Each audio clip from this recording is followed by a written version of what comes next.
Assalamualaikum warahmatullahi wabarakatuh. Waalaikumsalam warahmatullahi wabarakatuh.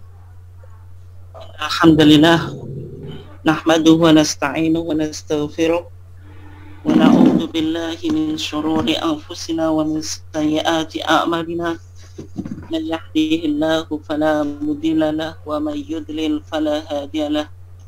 Asyhadu an la ilaha illallah wahdahu la syarika lahu wa asyhadu anna Muhammadan abduhu wa rasuluh.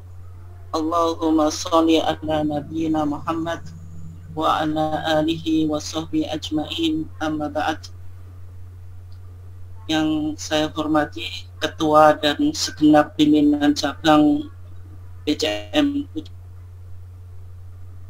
Bojonegoro Kota, pimpinan Lazismu Bojonegoro, dan juga bapak-bapak, ibu-ibu sekalian dari berbagai macam kaum yang ada di Kota Bojonegoro, dan jamaah ketarjian sekalian, mungkin ada yang dari luar Kota Bojonegoro.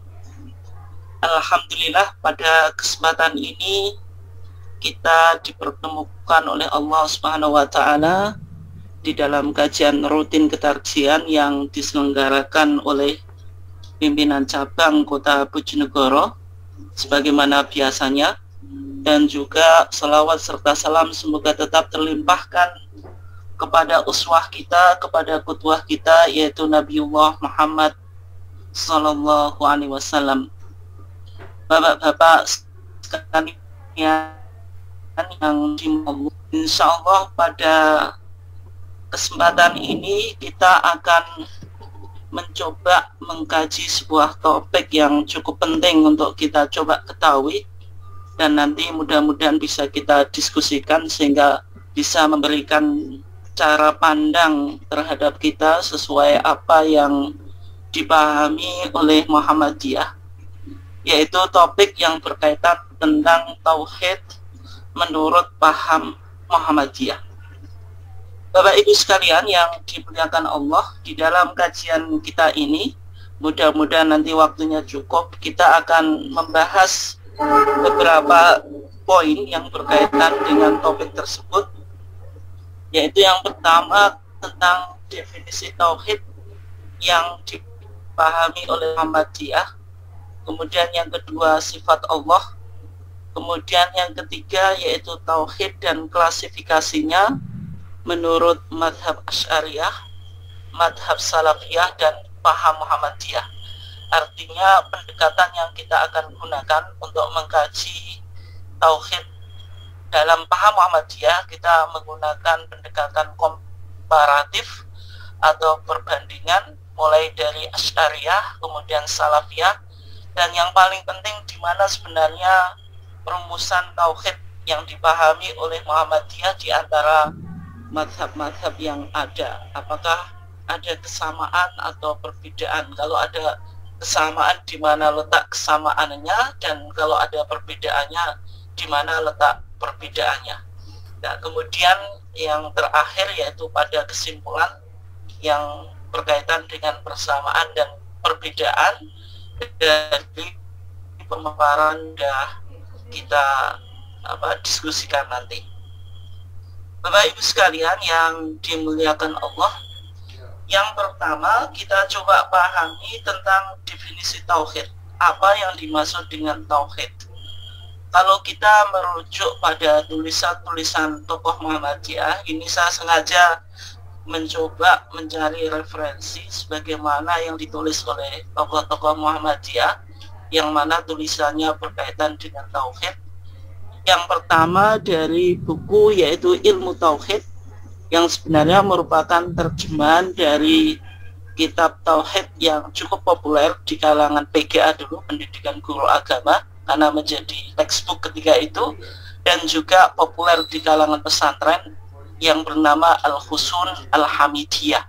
Ini diterjemahkan oleh Pak Jarnawi Hadikusumo yang merupakan anak dari Ki Bagus Hadikusumo, seorang tokoh yang cukup produktif di dalam penulisan di kalangan tokoh-tokoh Muhammadiyah, beliau menulis buku yaitu Ilmu Tauhid yang merupakan terjemahan dari Al-Husun Al-Hamidiyah tadi.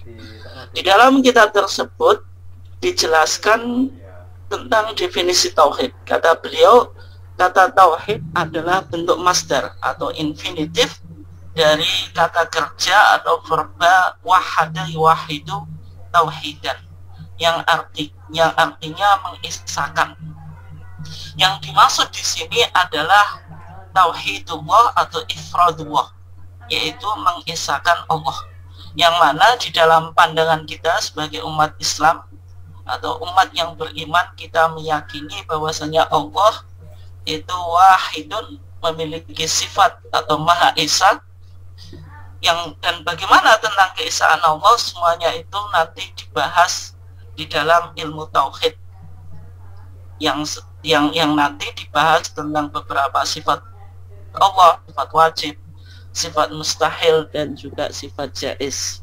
Itu yang diberikan oleh Darti Hadi Kusumo. Kemudian yang kedua, kita coba lihat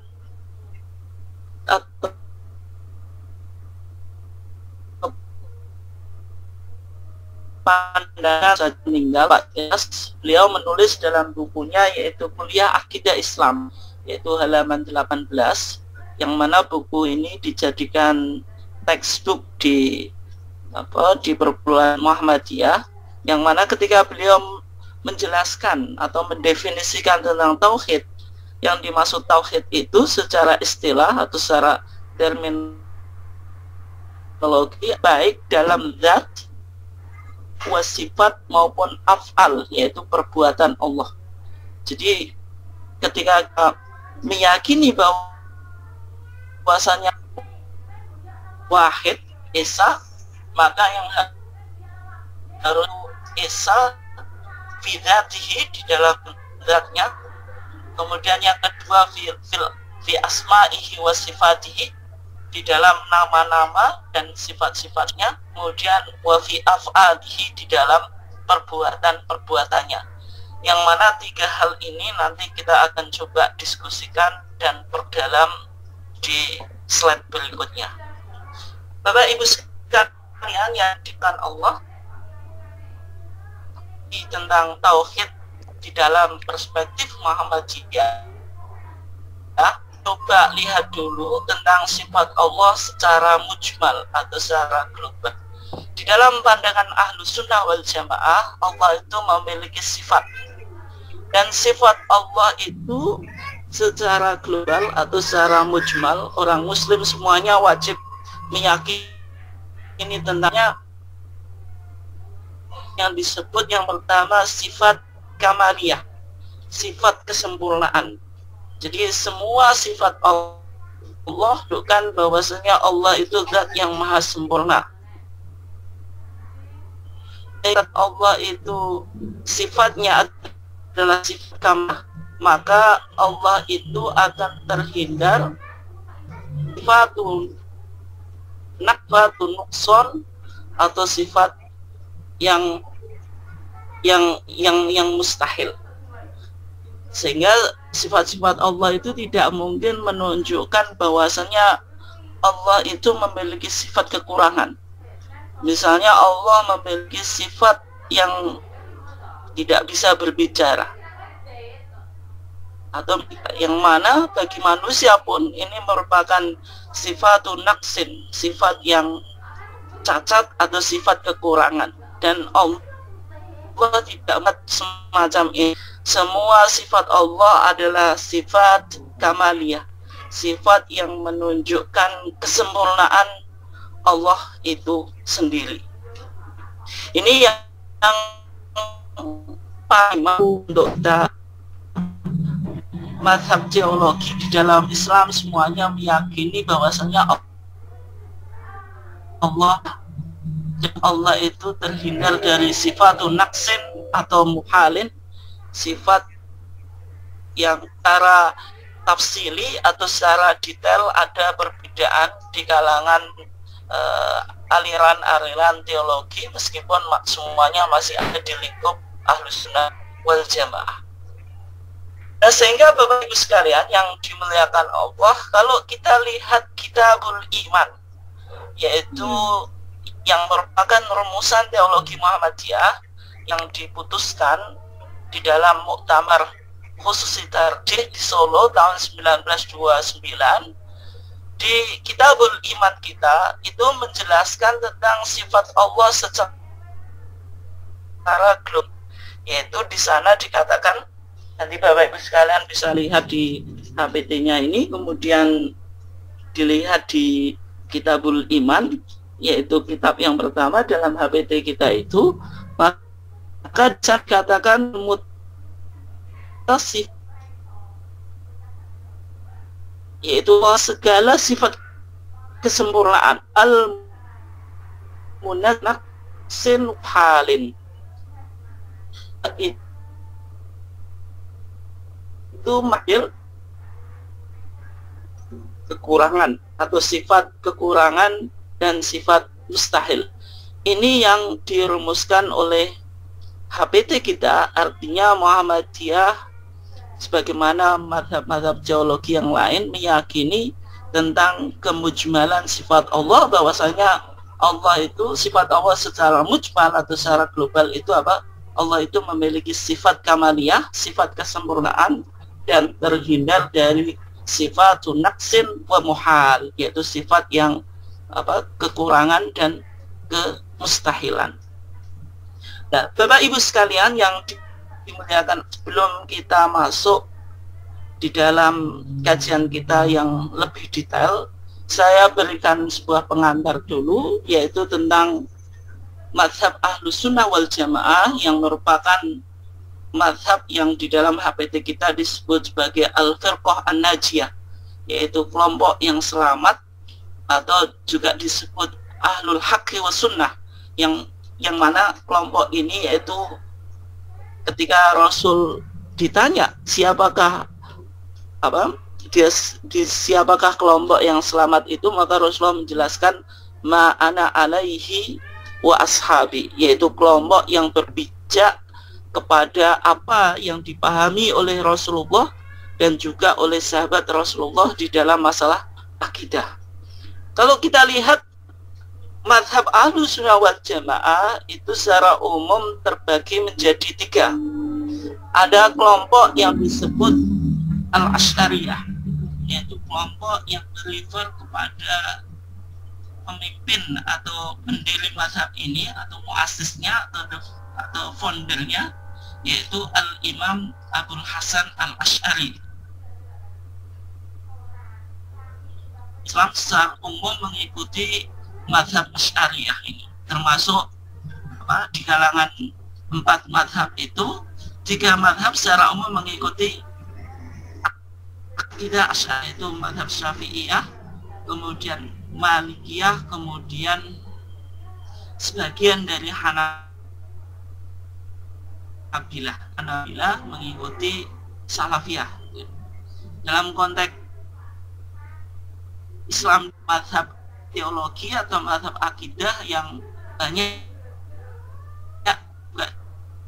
dipahami oleh umat Islam di Indonesia adalah mengikuti akidah Asy'ariyah. Kemudian Maturidiyah.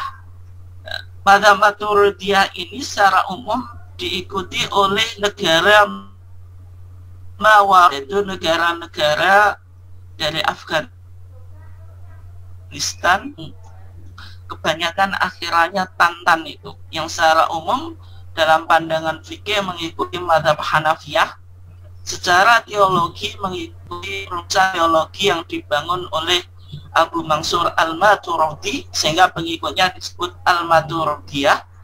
Nah, yang menjadi catatan ini Bapak Ibu sekalian yang dimuliakan Allah, antara Asy'ariyah dengan Maturidiyah itu secara umum rumusan akidahnya sama, hanya di dalam beberapa masalah saja yang mereka berbeda. Tetapi secara umum Asy'ariyah dengan Maturidiyah ini sama, hanya saja secara geografisnya kalau Asy'ariyah hampir di seluruh belahan dunia, tapi kalau Maturidiyah ini beda di Asia Tengah, kemudian yaitu negara-negara yang akhirannya Tantan itu.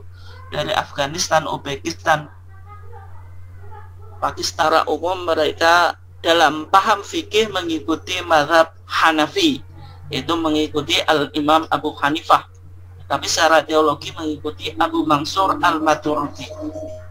Kemudian ada kelompok Salafiyah. Kelompok Salafiyah ini sebenarnya yang mencoba mengembalikan pemahaman teologi kepada pemahaman akidah atau teologi sebagaimana yang dipahami oleh salaful ummah, yaitu di masa sahabat, tabi'in dan tabi'ut tabi'in. Di antara tokoh-tokoh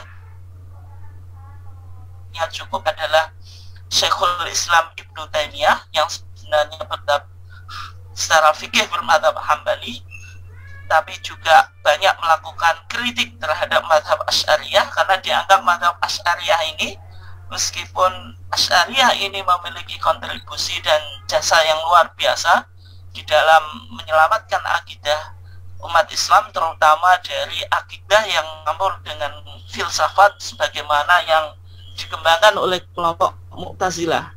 Al-Imam Abul Hasan Al-Asy'ari itu pada dasarnya mengikuti mazhab dan bahkan belajar kepada Abu Ali Al-Jubai yang merupakan ayah tirinya. Ketika Al-Imam Abul Hasan Al-Asy'ari berumur 40 tahun, beliau taubat dan mengkritik terhadap mazhab yang beliau yakini sebelumnya, yang mana mazhab Asy'ari ini meskipun berusaha untuk kembali kepada Quran dan Sunnah, tetapi masih menggunakan pendekatan-pendekatan yang sifatnya itu mantikiyah atau falsafiyah, atau menggunakan pendekatan nanti kalamiah spekulatif, yaitu masih menggunakan penalaran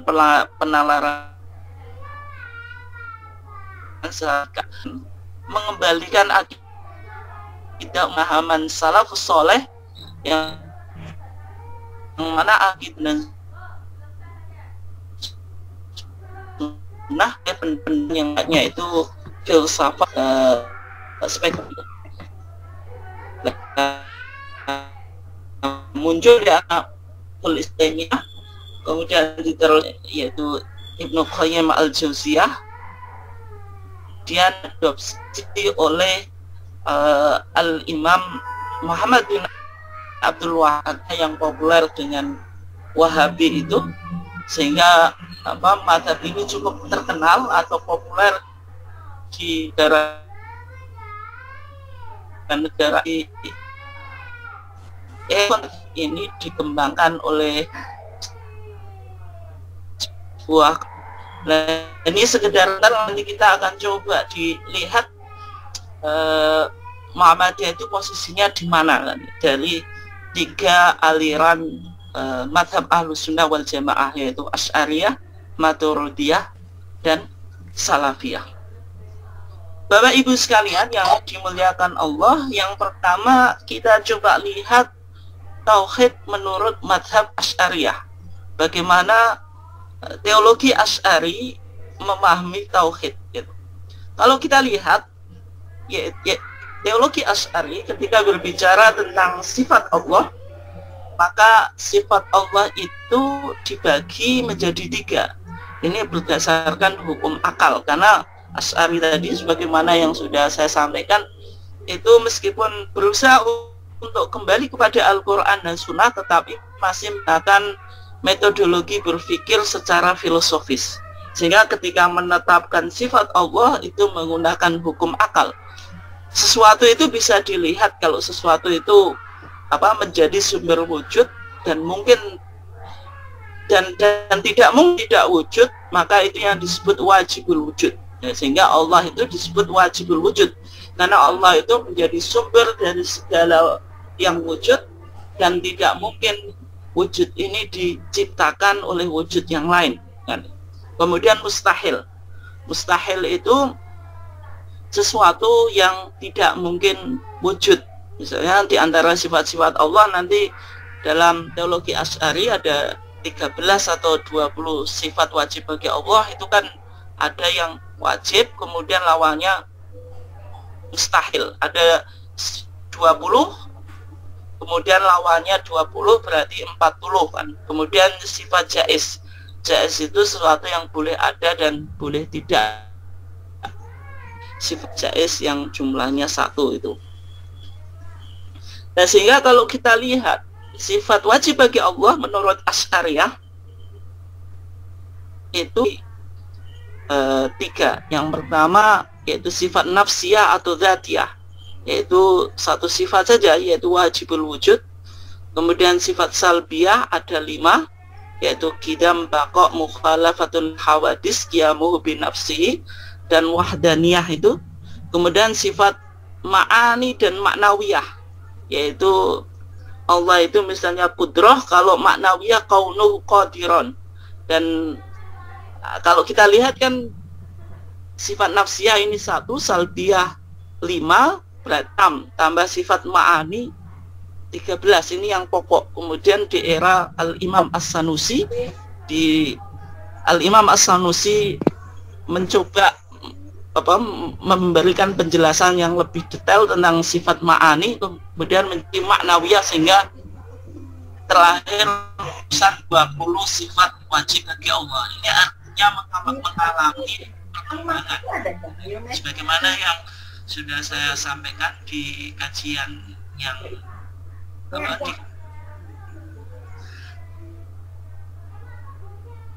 dan kemudian juga sudah saya sampaikan di minggu yang lalu, tapi sekedar untuk mengingatkan saja, sifat nafsiyah atau dzatiyah itu sifat yang mustahil dan ada tanpa adanya, sehingga wajibul wujud itu pasti ada dan menjadi sifat Allah kan, karena ini sifat yang disebut sebagai sifat dzatiyah atau sifat nafsiyah. Sifat salbiyah itu sifat yang sifatnya negatif, yaitu kita menetapkan sifat, karena kalau tidak kita tetapkan sifat ini, karena Allah akan memiliki sifat yang tidak pantas. Misalnya kita tetapkan sifat Allah itu wahdaniyah, karena kalau tidak kita tetapkan sifat Allah wahdaniyah, maka akan dipahami Allah itu ta'addud, Allah itu berbilang sifat maupun pada af'alnya. Dan sifat ma'ani adalah sifat yang menetapkan makna-makna yang wujud atau eksis, yang berdiri pada zatnya sesuai dengan keagungannya. Ada 7. Sifat maknawiyah yaitu sifat lazimah atau tetap atau bergantung pada sifat ma'ani, sehingga misalnya Allah itu sifatnya kudrah, kalau maknawiyahnya kaunuhu qadiran. Allah itu misalnya memiliki sifat iradah, maka sifat maknawiyahnya adalah kaunuhu murid dan baginya. Ini sudah kita bahas di pertemuan minggu yang lalu, 2 minggu yang lalu. Kemudian sifat jaiz adalah sifat yang mana boleh bagi Allah untuk berbuat segala sesuatu yang mungkin atau meninggalkan. Ini artinya Allah memiliki melakukan perbuatan atau tidak, dan tidak ada seorang pun yang bisa mengintervensi apa yang diinginkan oleh Allah. Itu sifat jaiz. Kalau kita lihat dimuliakan Allah, tadi kita berbicara tentang atau menurut pandangan Asy'ariyah, maka kita akan coba lihat yaitu pada sifat salbiyah yang namanya wahdaniyah, yaitu Allah Maha Esa. Misalnya di kitab Al-Husun Al-Hamidiyah Nawi Hadikusumo, yaitu Pak Jarnawi Hadikusumo, itu anaknya Ki Bagus Hadikusumo, maka di dalam kitab tersebut As-Sadisah, yaitu sifat yang ke-6, buku Asy'ariyah memasukkan wahdaniyah itu di sifat ke-5 kan itu. Wahdaniyah itu apa? Yajibu lillahi, wajib bagi Allah, sifat wahdaniyah esa, ai annahu ta'ala wahidun fi dzatihi, bahwasanya Allah itu satu di dalam zatnya. Zat Allah itu tidak mungkin terdiri dari beberapa oknum atau komponen. Misalnya dalam teologi Kristen, maka ada akidah mereka yang disebut dengan akidatu at-tatslits atau akidatu tsalus, yaitu yang disebut Trinitas. Allah itu esa, tunggal, tetapi memiliki 3 oknum. Itu ada oknum Bapa, ada oknum anak, kemudian ada oknum Ruhul Kudus itu. Tapi dalam teologi Islam Allah itu satu di dalam zatnya. Allah itu tidak mungkin zatnya itu tersusun dari beberapa komponen, oknum atau unsur. Zat Allah itu ya satu. Sifatihi, dan di dalam sifatnya. Misalnya ketika Allah memiliki sifat kudrah, yaitu Allah itu mampu, maka kudrah Allah itu satu. Tidak mungkin Allah memiliki dua kudrah. Kalau Allah itu memiliki sifat iradah, maka tidak mungkin Allah itu memiliki dua iradah dan sebagainya. Itu maksudnya yang disebut apa? Wahidun fi sifatihi. Kemudian wa fi af'alihi. Wa fi af'alihi ini maksudnya Allah itu yang merupakan khaliqu kulli syai', yaitu pencipta segala sesuatu. Apapun di dalam dunia ini tidak mungkin menciptakan apapun. Nah, kalau manusia bisa menciptakan perbuatannya, itu yang disebut dengan kasbun atau ikhtiar. Nanti ketika kita sudah berbicara qada wal qadar. Tetapi kasbun atau ikhtiar manusia itu apa? Potensinya tidak maksimal karena itu tergantung dengan potensi atau kehendak Allah kan itu. Sehingga sifatnya itu kudrah tapi nisbiyah, berbeda dengan Allah karena Allah itu apa? Satu di dalam af'alnya, segala perbuatannya, dan hanya Allah yang menciptakan segala perbuatan. Kita kembangkan ya. Nah, sehingga kalau kita lihat wahdaniyah atau tauhid dalam pandangan Asy'ariyah, Allah itu esa, Allah tidak mungkin tersusun dari beberapa unsur. Kemudian sifatnya, Allah tidak mungkin memiliki dua sifat dari satu jenis. Misalnya tadi kudrah ya hanya satu, iradah ya hanya satu, tidak mungkin dua iradah. Kemudian af'al, yang mana Allah itu menciptakan segala sesuatu, dan manusia pun meskipun diberikan potensi yang namanya kasbun atau ikhtiar, itu ternyata tidak maksimal. Itu yang fi af'alihi. Nah, sehingga kalau kita detailkan Bapak Ibu sekalian yang dimuliakan Allah, tauhid fi dzat itu atau tauhid fi dzatillah itu maksudnya apa? Zatnya, maksudnya zat Allah tidak tersusun dari beberapa unsur atau oknum, dan tidak ada seorang makhluk pun yang mempunyai zat seperti zat Allah.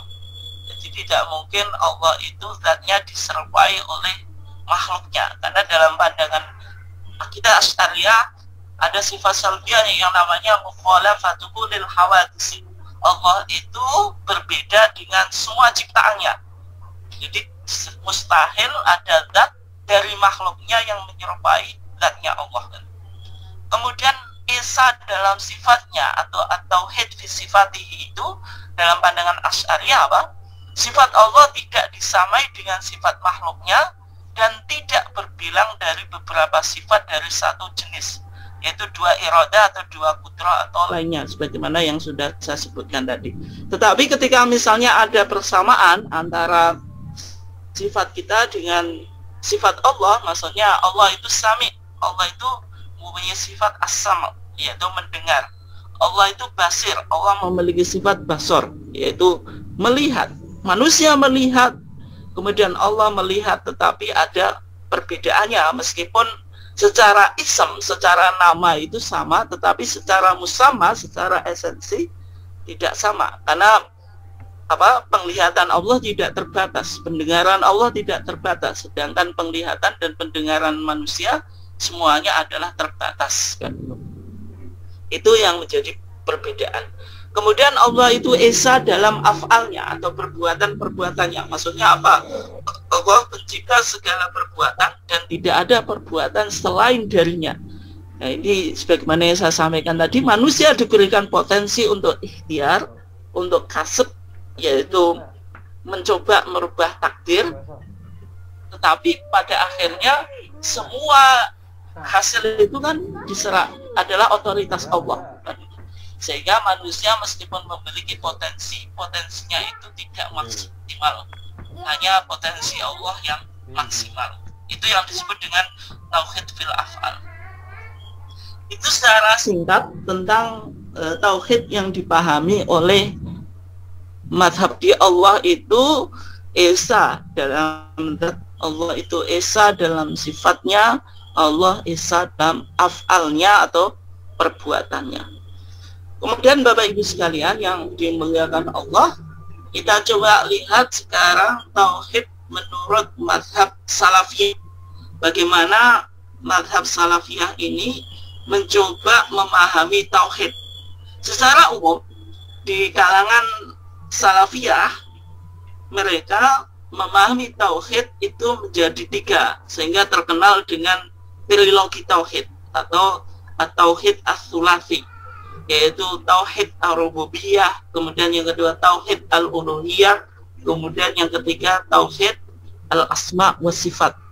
Jadi secara umum sebagaimana yang banyak kita dengar di masyarakat ataupun di TV atau di medsos, itu dai-dai salafi sering mempopulerkan tentang trilogi tauhid, yaitu ada tauhid rububiyah, ada tauhid uluhiyah, ada tauhid al-asma was sifat. Apa yang dimaksud dengan tiga tauhid tadi atau trilogi tauhid yang dipopulerkan oleh mazhab salafiyah? Yang pertama disebut tauhid rububiyah. Tauhid rububiyah itu tauhid yang dinisbahkan kepada Arab. Rob itu artinya Tuhan, sehingga dalam bahasa Inggris pun disebut dengan Lord. Tauhid rububiyah itu the unity of lordship. Yang dimaksud apa? Mengesahkan Allah dalam semua perbuatannya, yaitu ifradullah bi af'alihi. Kita mengesahkan Allah dengan segala perbuatannya. Di antara perbuatan Allah apa? Misalnya Allah menciptakan. Allah adalah khaliqu kulli syai', menciptakan segala sesuatu. Allah yang menciptakan langit dan bumi.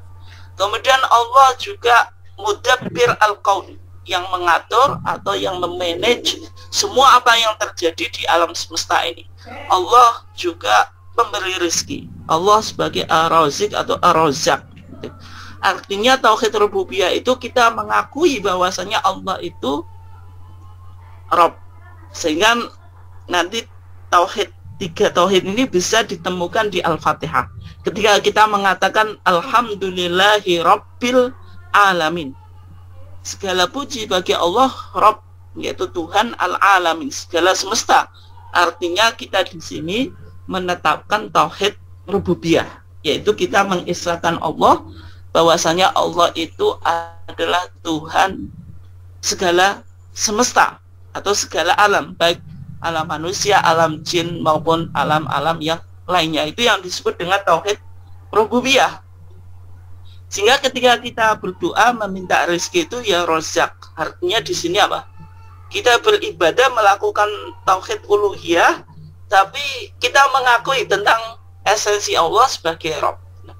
Ya, sehingga yang kedua, tauhid rububiyah ini dalam pandangan salafiyah ini yang diakui oleh al-musyrikun, yaitu orang-orang musyrik di zamannya Nabi. Sehingga Al-Quran mengatakan wala in sa'altahum man khalaqas samawati wal arda wa sakhkhara asy-syamsa wal qamara la yaquluna Allah. Ya Muhammad, kalau engkau tanya kepada mereka, yaitu orang-orang musyrik, siapa yang menciptakan langit dan bumi dan mendudukkan matahari dan bulan, la yaquluna Allah. Sungguh mereka akan menjawab atau merespon adalah yang melakukan ini semuanya adalah Allah.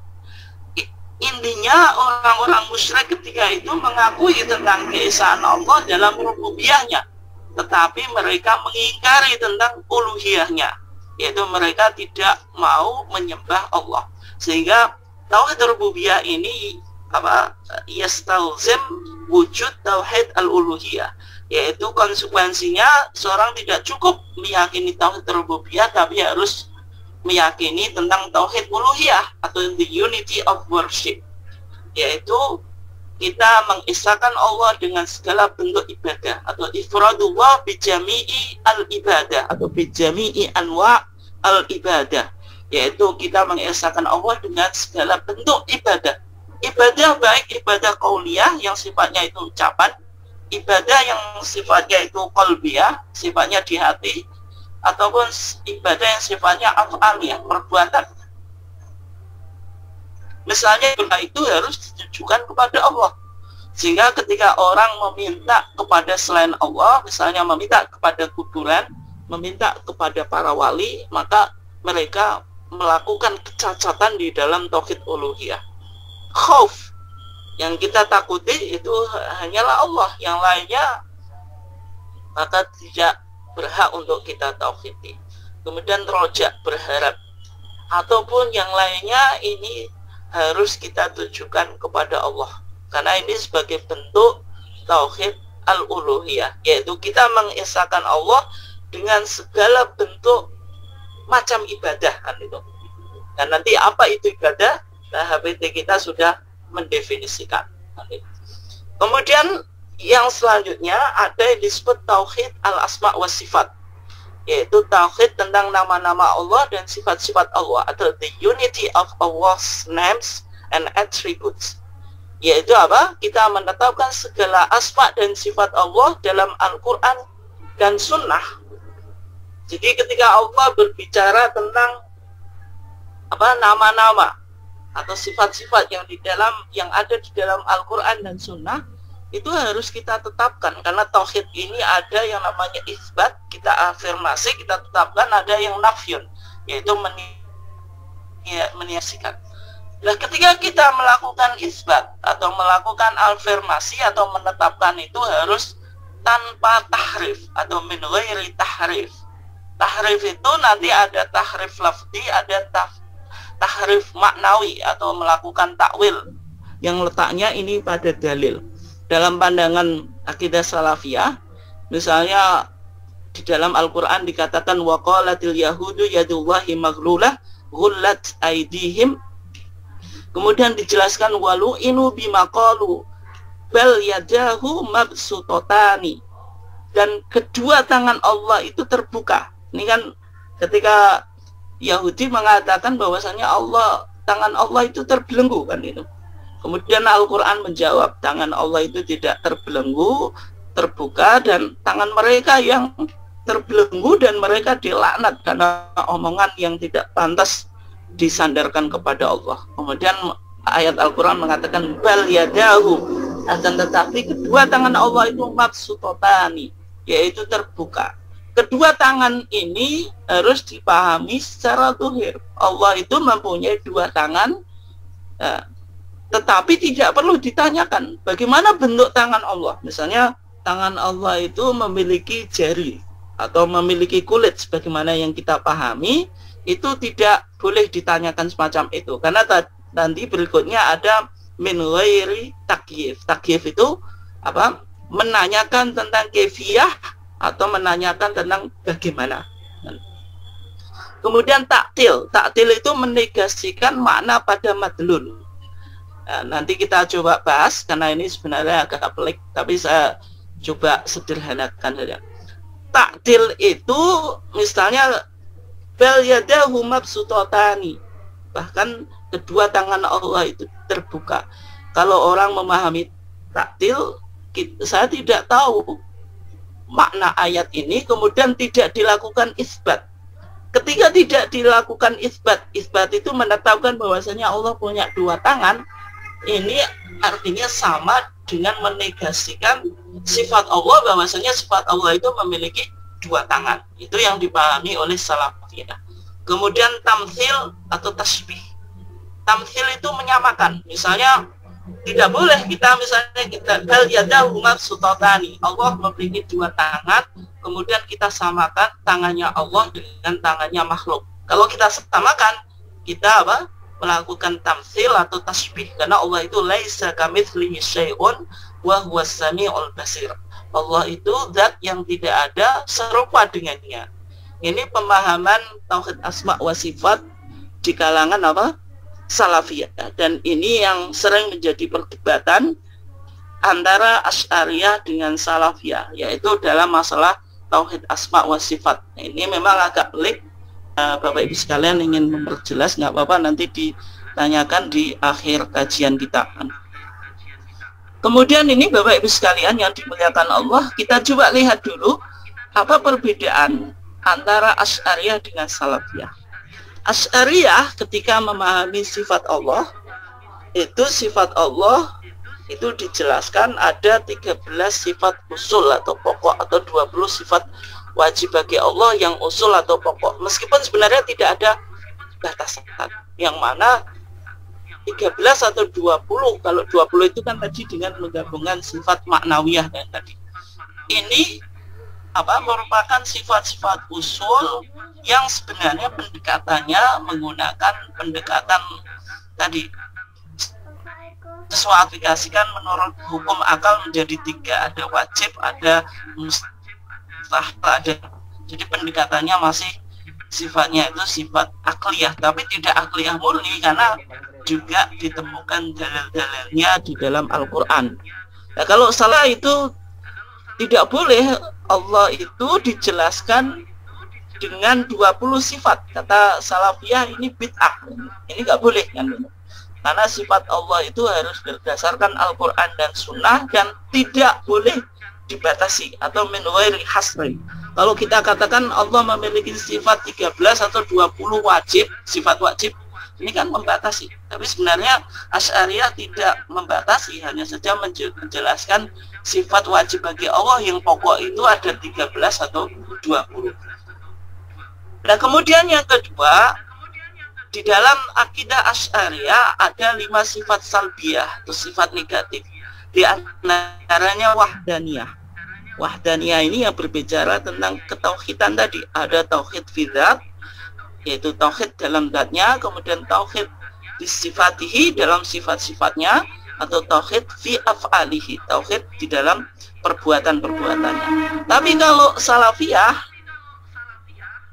itu tidak menggunakan klasifikasi tauhid yang dikembangkan oleh Asy'ariyah, tapi mereka menggunakan rumusan yang disebut dengan trilogi tauhid atau tauhid sulasi, yaitu tauhid rububiyyah, tauhid uluhiyah, tauhid asma wa sifat. Ini bedanya cara mereka kedua mazhab ini di dalam menjelaskan tentang tauhid. Kemudian selanjutnya, metode yang digunakan di dalam memahami sifat-sifat Allah. Lalu Asy'ariyah itu metodenya ada 2. Ada metode tafwid salaf, yaitu menyerahkan maknanya kepada Allah. Kemudian yang kedua, metode takwil khalaf, yaitu melakukan interpretasi terhadap makna tersebut. Ya misalnya tadi, saya lanjutkan dulu, Salafiyah itu metode isbat, yaitu menetapkan makna, tidak boleh dilakukan takwil. Contoh tadi, bal yadahu mabsutotan, bahkan kedua tangan Allah itu terbuka. Dalam pandangan Salafiyah, berarti harus kita tetapkan bahwasanya Allah memiliki 2 tangan, karena isbat. Tapi dalam pandangan Asy'ariyah, kita tidak kita tidak menetapkan Allah memiliki 2 tangan, tetapi kita takwil. Takwil maksudnya ya, dan kedua tangan tadi bukan tangan, karena kalau kita tetapkan tangan nanti kan berpotensi kepada tasbih, menyerupakan Allah dengan makhluknya. Maksudnya yadan itu kuatan, yaitu 2 kekuatan atau nikmah. Jadi yang dimaksud bal yadahu mabsutotan itu maksudnya bukan tangan Allah, tetapi kekuatan atau nikmat Allah. Misalnya yadullahi fawqa aydihim, ketika terjadi baiat di kalangan para sahabat itu, tangan Allah di atas tangan-tangan mereka. Kalau Salafiyah memahami tangan ini harus dibaca literal, harus ditetapkan Allah memiliki tangan. Tetapi kalau dalam pandangan Asy'ariyah, tangan ini nggak boleh kita tetapkan, tapi harus kita kita takwil. Sehingga ditakwil artinya yadullah fawqa aydihim itu apa? Maksudnya adalah yaitu kekuatan Allah atau qudratullah itu fawqa aydihim, yaitu kekuasaan, bukan tangan secara literal, tetapi dilakukan interpretasi. Maksud tangan itu adalah kekuasaan atau kekuatan. Nanti contoh-contohnya banyak, nanti bisa ditanyakan. Kemudian ini Bapak Ibu sekalian yang dimuliakan Allah, yang penting untuk kita pahami, yaitu tauhid menurut paham Muhammadiyah. Sebenarnya bagaimana Muhammadiyah memahami tauhid? Apakah coraknya itu mendekati Asy'ariyah atau mendekati Salafiyah? Kalau kita coba lihat di dalam HPT kita, di dalam kitabul iman kita, di matan atau nas tentang tauhid Allah atau keesaan Allah, dalam kitabul iman kita itu ada redaksi al-ahadu fi uluhiyatihi wa sifatihi wa af'alihi. Allah itu esa tentang ketuhanannya, sifat-sifatnya dan perbuatannya. Jadi kalau kita perhatikan di sini, memang seolah-olah HPT itu rumusannya lebih dekat kepada Asy'ariyah. Karena HPT tidak berbicara tentang tauhid rububiyah, uluhiyah, kemudian asma wa sifat. Meskipun uluhiyah di sini sebenarnya ada, sifat ya ada, tapi kalau kita lihat itu mendekati, nanti kita perbandingannya biar lebih detail, tapi intinya ini mirip dengan apa yang digunakan Asy'ariyah di dalam menjelaskan tauhid. Hanya saja fidzatihi atau tauhid fidzat itu diganti fil uluhiyah dalam apa HPT. Tapi tauhid fi sifatihi wa af'alihi ini sama gitu. Sehingga kalau kita coba lihat secara detail, maka tauhid Muhammadiyah itu yaitu uluhiyah, kemudian sifat dan af'al. Tadi perbedaannya hanya di uluhiyah di sini. Kalau Asy'ariyah itu dalam zatnya, tapi kalau di Muhammadiyah dalam uluhiyahnya. Sedangkan tauhid sifat dan af'al sama. Nah, kalau kita lihat di dalil yang digunakan oleh HPT, kita coba lihat yang pertama yaitu surah Al-Ikhlas. Allah mengatakan kul huwallahu ahad. Nah, ini yang menarik, redaksi HPT menggunakan al-ahad, tidak menggunakan wahdaniyah. Karena ahad ini maknanya lebih ablak, lebih dalam daripada wahid itu. Kalau ahad itu tidak berpotensi ada yang lain, tapi kalau wahid itu tergantung konteksnya. Terkadang ada yang lain, terkadang tidak, tergantung konteks bahasa itu digunakan.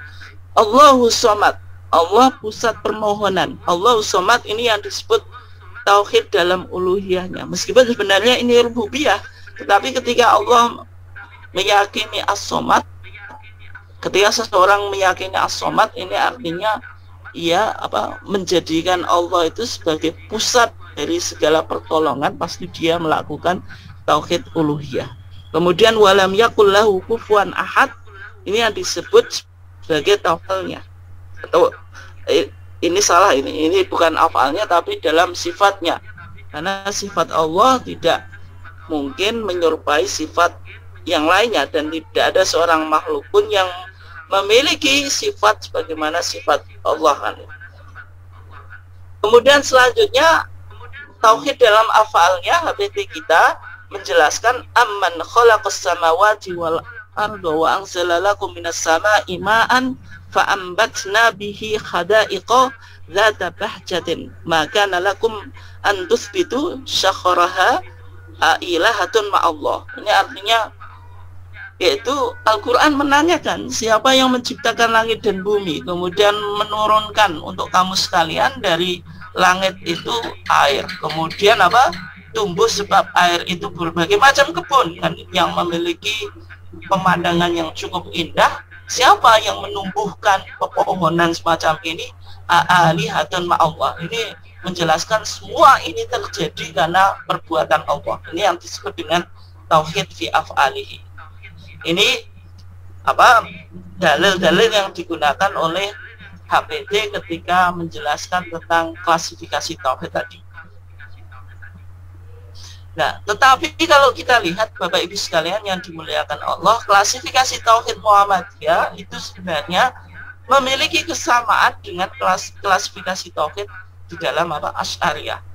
Hanya saja Muhammadiyah tidak menjelaskan tauhid Allah dalam zatnya. Kan tadi kita tidak temukan tauhid Allah di dalam zatnya sebagaimana di dalam mazhab Asy'ariyah, tetapi tauhid fi dzat diganti dengan tauhid fil uluhiyah. Nah, kenapa kok demikian? Artinya Muhammadiyah karena coraknya tajdid dan metodologinya itu salaf, yaitu kembali pada Al-Quran dan Sunnah. Meskipun secara materi ketika 1929 itu banyak mengacu pada literatur Asy'ariyah, tetapi Muhammadiyah tetap melakukan corak tajdid dengan menggunakan metodologi salaf, karena jargon Muhammadiyah yaitu arju ilal Quran wa Sunnah. Kenapa? Ini di antara alasannya kenapa Muhammadiyah tidak mendiskusikan tentang tauhid fidat.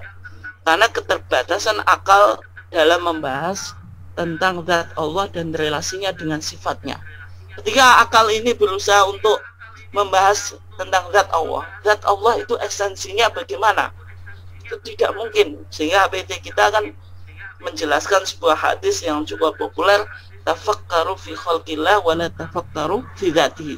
Berpikirlah kamu tentang ciptaan Allah, jangan kau berpikir tentang apa? Zatnya. Dan juga relasinya dengan sifatnya. Misalnya relasi antara zat dengan sifat itu bagaimana? Apakah zat dengan sifat ini dua hal yang sama-sama qadim? Kalau kita tetapkan dua hal yang sama-sama qadim, berarti ada dua hal yang qadim sejak azali. Apa bedanya teologi Islam dengan teologi Kristen, kan gitu? Atau kalau kita katakan sifat Allah ini hadis baru, berarti ada sesuatu yang muncul dari Allah yang tidak qadim. Nah, sehingga ini menjadi perdebatan dalam sejarah teologi Islam selama berabad-abad, dan Asy'ariyah berkesimpulan apa tuh laisa dzatan wala hiya ghairuha. Sifat itu benar tetapi tidak bisa dibilang kalau dia apa yang lainnya. Artinya ini kajian yang sangat filosofis dan akal kita dalam pandangan HPT tidak bisa memecahkannya. Sehingga fokus kajian teologi ini tidak harus diarahkan pada pemahaman-pemahaman yang sifatnya kalamiah spekulatif, tetapi lebih nanti Muhammadiyah memprioritaskan supaya kita merenungkan alam semesta daripada berbicara teologi yang tidak ada selesainya. Makanya yang kedua dikatakan ketauhidan Allah dalam zatnya sangat jelas. Jadi kalau Allah kita katakan zatnya satu, ya jelas. Dan sebaiknya pembahasannya diarahkan pada tauhid dalam uluhiyah. Ini yang lebih penting, karena bagaimana manusia ini beribadah kepada Allah. Masalah tauhid uluhiyah ini yang menjadi masalah yang krusial sampai sekarang pun, kan itu. Sehingga banyak Ahmad Dahlan getol di dalam membahas memberantas takhayul, khurafat sama syirik itu. Ketika tradisi orang memuja ke kuburan, meminta ke kuburan dan sebagainya, ini kan mencacati tauhid uluhiyah. Sehingga ketika orang masih percaya kepada jimat, pada kekuatan supranatural di luar kekuatan Allah, maka secara uluhiyahnya ini bermasalah. Ini yang lebih difokuskan daripada kita sibuk membahas tentang zat Allah. Itu yang diinginkan oleh Muhammadiyah. Kemudian selanjutnya akal seharusnya dipotensikan untuk membahas kauniyah, alam semesta atau ciptaan Allah, daripada berusaha memasuki wilayah teologi spekulatif dalam membahas zat Allah yang tidak terjangkau manusia. Ini artinya Muhammadiyah dalam bahasa modern lebih ditekankan pada natural theology. Bagaimana kita memahami teologi alam semesta ini, sehingga muncul berbagai macam disiplin ilmu, mulai fisika, kimia.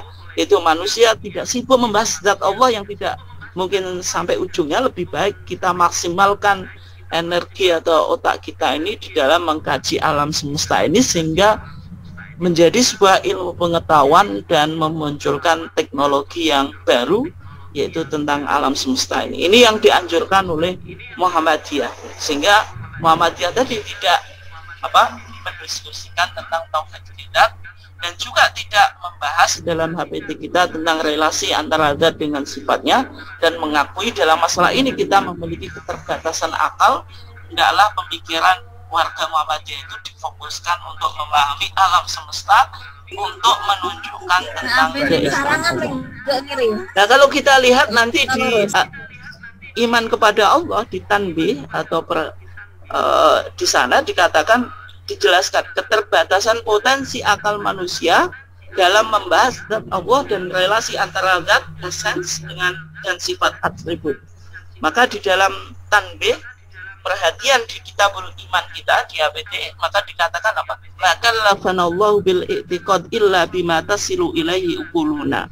Allah tidak mungkin membebani kita tentang sebuah keyakinan teologi yang akal kita tidak bisa menjaganya. Fala yajuzu lana an nabhatha an kunhi dzat ilahiyah. Maka tidak boleh bagi kita untuk mendiskusikan tentang esensi zat Tuhan. Wa kaifiyati tisawfiha, dan bagaimana relasi antara zat dengan sifat Allah disifatin dengan sifat.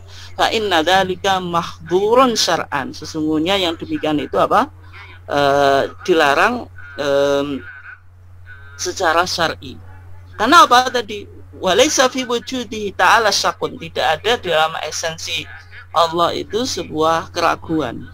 Dan Al-Quran dijelaskan sudah menutup terhadap akal untuk memasuki wilayah-wilayah yang tidak bisa dijangkau oleh panca indera kita. Yang jelas Allah itu laisa kamitslihi syai'un.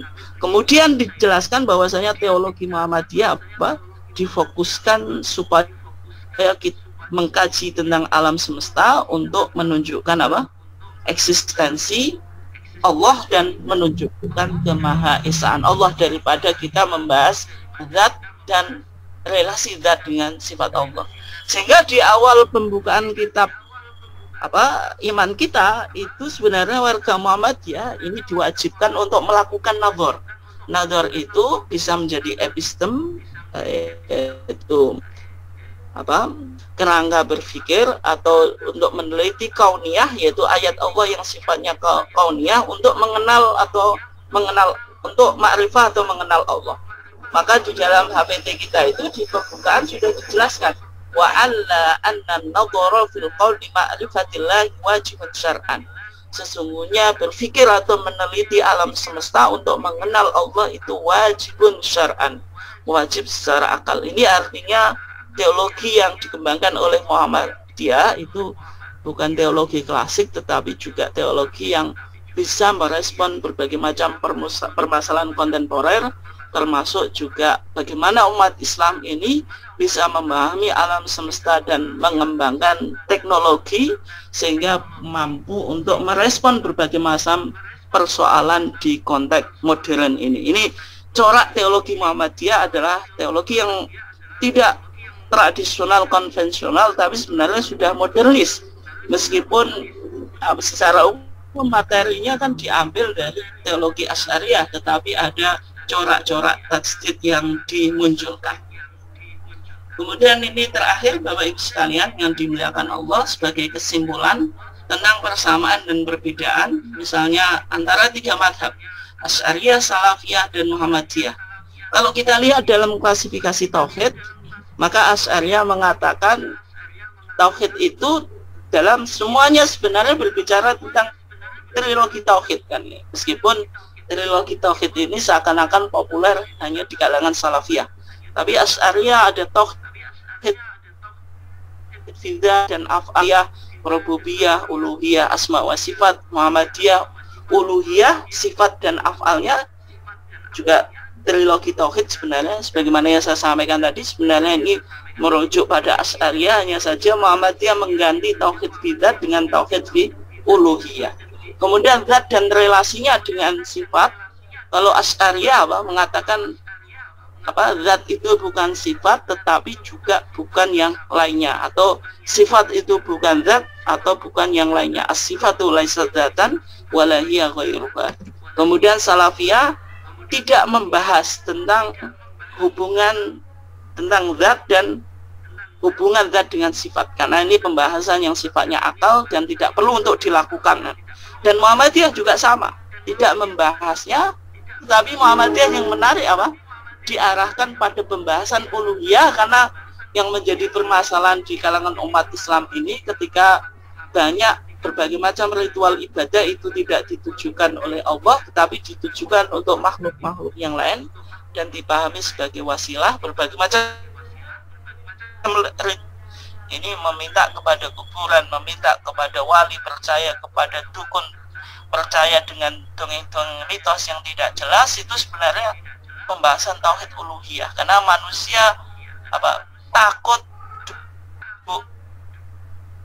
ibadah kepada Allah tetapi di selain Allah, untuk dibahas oleh Muhammadiyah daripada mendiskusikan tentang zat Allah. Zat Allah itu bagaimana? Akal kita tidak mungkin sanggup untuk menjawabnya. Dan penelitian pada alam semesta ini artinya sebenarnya Bapak Ibu sekalian yang dimuliakan Allah, ketika mendalami natural sciences, ilmu-ilmu alam semesta, fisika, kimia maupun yang lainnya, ini sebenarnya sudah ditemukan pondasinya di dalam tauhid kita. Tauhid kita itu sebenarnya ilmu pengetahuan ini harus berkembang. Bagaimana manusia meneliti, melakukan observasi terhadap alam semesta ini yang semuanya digunakan untuk membuktikan tentang eksistensi Allah dan maha kebesarannya. Bahwasanya alam semesta ini semakin kita kaji, semakin kita berkesimpulan bahwasanya alam semesta ini tidak mungkin terjadi secara tiba-tiba, tetapi ada zat yang super power yang menjadi sumber dari segala yang ada ini dan mengaturnya.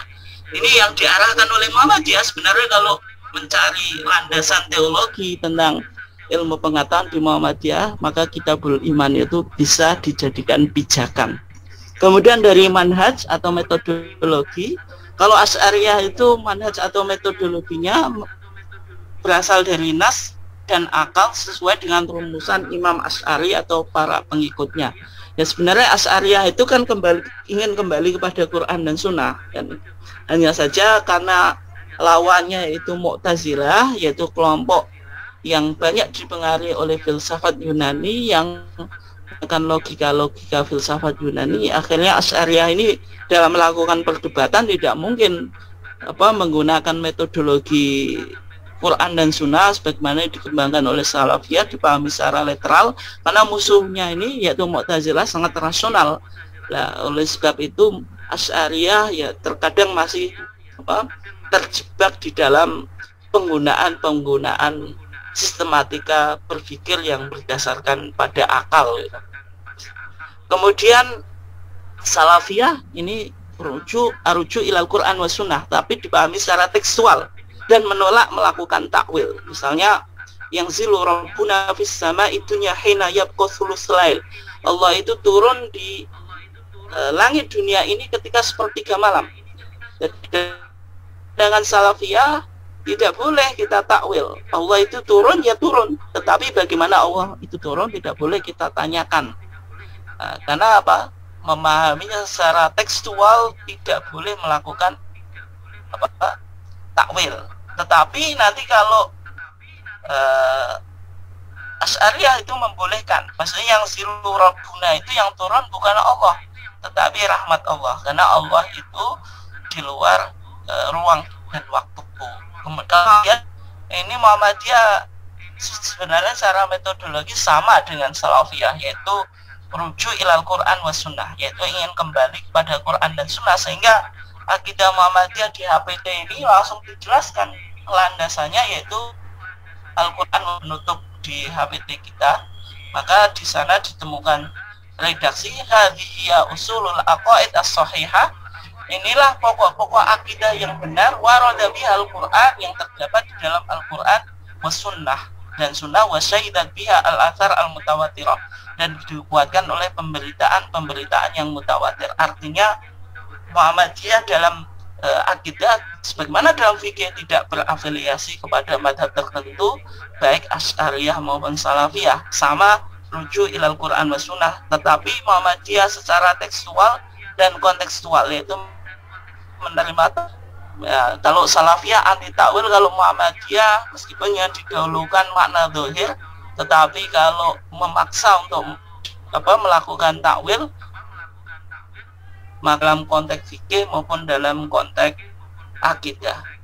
Demikian Bapak Ibu sekalian kajian kita pada malam ini, dan untuk selanjutnya kita coba kembangkan di dalam tanya jawab atau diskusi, dan kami persilahkan Bapak Ibu sekalian yang ingin menyampaikan pertanyaan atau komentar tentang topik yang kita bahas pada malam hari ini. Silahkan Bapak Ibu sekalian, monggo yang ingin menyampaikan komentar ataupun pertanyaan.